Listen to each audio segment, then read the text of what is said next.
Días increíbles, escándalos o tragedias olímpicas. Cada 4 años, los mejores exponentes del deporte mundial se reúnen y compiten para demostrar quién es el mejor. Pero alrededor de estos juegos, de estas competiciones, se han dado teorías de conspiración, atentados, deslealtades, juego sucio o simple estupidez. Hoy vamos a conocer 10 de estos acontecimientos. Ahora, a lo que venimos.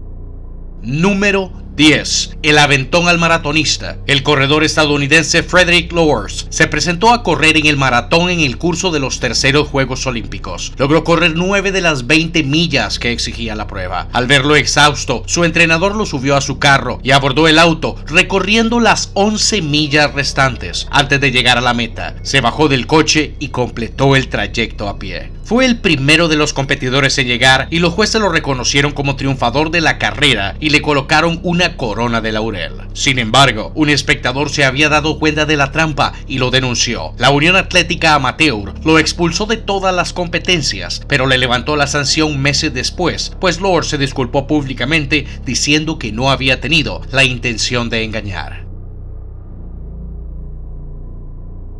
Número 9. El corredor que se hizo pasar por mujer. El atleta Henrik Drachen participó en el salto de altura. El único problema fue que él era hombre y la competencia era de mujeres. Por lo tanto, se hizo pasar por una mujer con el propósito de ganar a toda costa. Aunque se supone que las dudas con respecto a su género se remontaban a su niñez, se ha especulado que pudo tratarse de una trampa orquestada por el gobierno nazi para obtener una medalla más. Recordemos que los eventos de pista fueron dominados por hombres afrodescendientes estadounidenses. Toda una ironía para los nazis, quienes querían demostrar que eran los mejores. Sin embargo, participó bajo el nombre de Dora Radjen. Este sujeto obtuvo el 4º lugar. En 1938 consiguió la medalla de oro en los campeonatos europeos de atletismo, pero ese mismo año el conductor de un tren reportó que a bordo iba un hombre vestido de mujer. La policía lo arrestó, pero a cambio de quedar en libertad, prometió nunca volver a competir, devolvió la medalla y su nombre fue eliminado de los récords deportivos.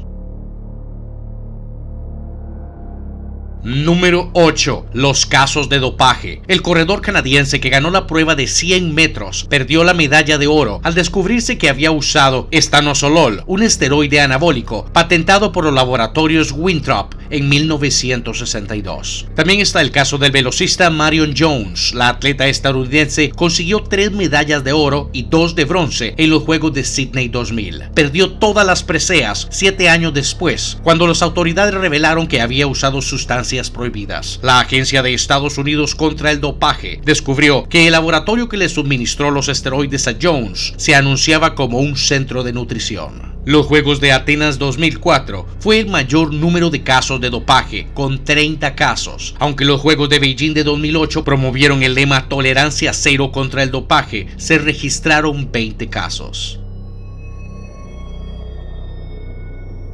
Número 7. El árbitro golpeado. En los Juegos Olímpicos de Pekín 2008, el taekwondo king cubano Ángel Valodia Matos, campeón en Sydney 2000, se enfrentó por la medalla de bronce con el cazaco Arman Chilmanov. Durante el encuentro, Valodia, quien iba ganando, sufrió una lesión y, como marca el reglamento, dispuso de 1 minuto para que el médico lo atendiera. Al término de ese lapso, Matos se iba incorporando justo cuando el árbitro Shekir Chelbat marcaba su descalificación por superar el tiempo permitido. Inconforme con la decisión, Matos agredió verbalmente al árbitro, acusándolo de estar vendido a los intereses de su contrincante. Al ver que este no se retractaba, le dio una patada en la cabeza y empujó a un juez que intervino para calmar los ánimos. Como castigo, la Federación Internacional de Taekwondo lo separó de por vida de las competencias internacionales de su especialidad por haber violado el espíritu del deporte. Fidel Castro en ese entonces le dio la razón y justificó su conducta por la presunta corrupción del árbitro que lo calificó.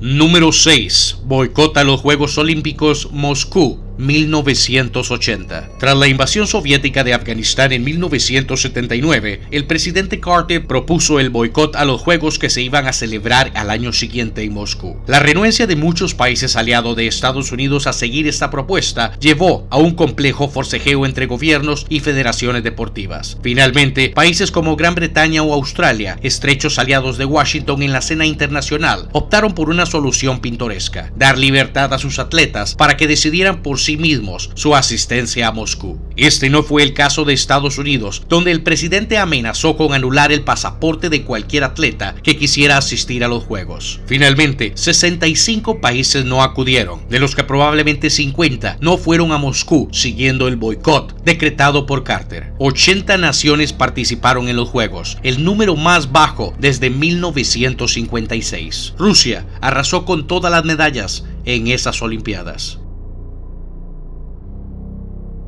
Número 5. Poder negro. México 68. El término Black Power hace referencia al movimiento de los afrodescendientes que buscaron luchar por sus derechos en una sociedad que los excluía. Los atletas estadounidenses Tommy Smith y John Carlos, ganadores del primer y el tercer lugar en la carrera de los 200 metros, pertenecían a él. Al término de la carrera, se llevó a cabo la ceremonia de premiación, en el que también iba el australiano Peter Norman, ganador de la medalla de plata. Cuando los dos estadounidenses subieron al podio, iban descalzos y con calcetines negros para representar la pobreza de los negros. Carlos portaba un collar de cuentas en honor a los negros maltratados en la esclavitud. Cada uno portaba un guante negro y en la ceremonia hicieron el saludo característico del movimiento. Smith levantó el puño izquierdo y Carlos el derecho. Avery Brundage, presidente del Comité Olímpico Internacional, ordenó que fueran expulsados de la Villa Olímpica, cosa que las autoridades mexicanas se negaron a seguir. Por muchos años, ambos atletas fueron excluidos y acosados en su país, pero a inicios del siglo XXI fueron reconocidos por su acción y han recibido diversos homenajes.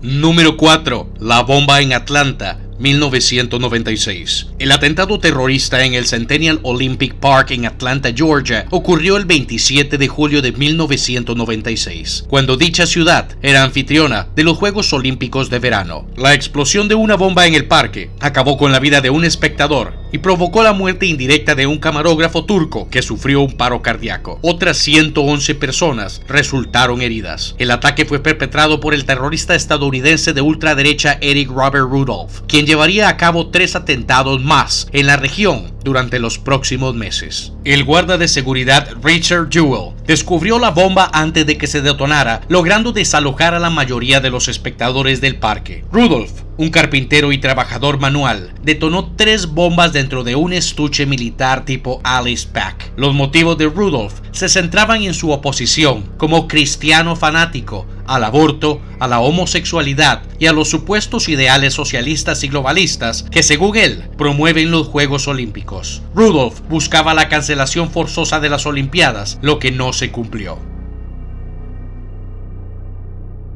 Número 3. Los falsos discapacitados. Si pensaban que solo Eric Carmen se hacía pasar por discapacitados, se equivocan. En los Juegos Paralímpicos de Sydney 2000, el equipo español de básquetbol recibió la medalla de oro. No obstante, Carlos Ribagorda, uno de sus miembros, reveló que el cuadro deportivo no estaba conformado por atletas discapacitados, requisito indispensable para participar. Sus declaraciones dieron inicio a una amplia investigación, el cual concluyó que 10 de los 12 jugadores no cumplían con los requisitos. El comité inició acciones penales para fincar la responsabilidad al presidente de la Federación Española de Deporte para Discapacitados Intelectuales y ordenó la inmediata devolución de las medallas. Ramón Torres y Juan Antonio Pareja eran los 2 únicos jugadores discapacitados. Recibieron una réplica de la medalla por considerar que sí habían ganado.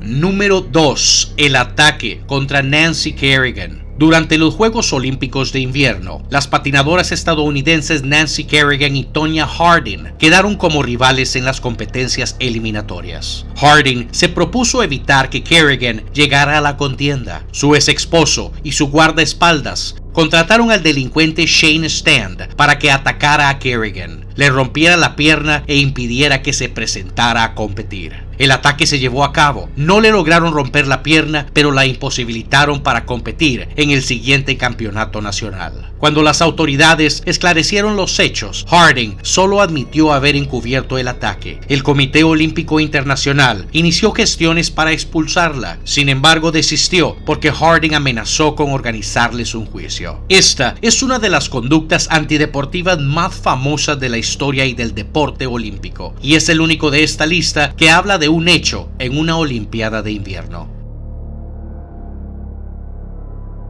Número 1. La masacre de Múnich 72. Un atentado terrorista ocurrido durante los Juegos Olímpicos de 1972 en Múnich, Baviera, al sur de Alemania Occidental, cuando 11 miembros del equipo olímpico israelí fueron tomados rehenes y asesinados por un comando del grupo terrorista Septiembre Negro, una facción de la Organización para la Liberación de Palestina, en ese entonces liderada por Yasser Arafat. Poco después del comienzo de la crisis, los miembros del comando demandaron la liberación de 234 prisioneros alojados en cárceles israelíes, como también la liberación de los fundadores de la fracción del Ejército Rojo, Andreas Baader y Ulrike Meinhof, encarcelados en Alemania. Los atacantes, que contaron con asistencia logística de grupos alemanes neonazis, asesinaron a 11 atletas y entrenadores israelíes y a un oficial de la policía alemana occidental. 5 de los 8 miembros de Septiembre Negro resultaron muertos por la policía durante el fallido intento de rescate de los rehenes. Los 3 secuestradores que sobrevivieron fueron detenidos, pero liberados tan solo 53 días después, tras el secuestro de un avión de Lufthansa.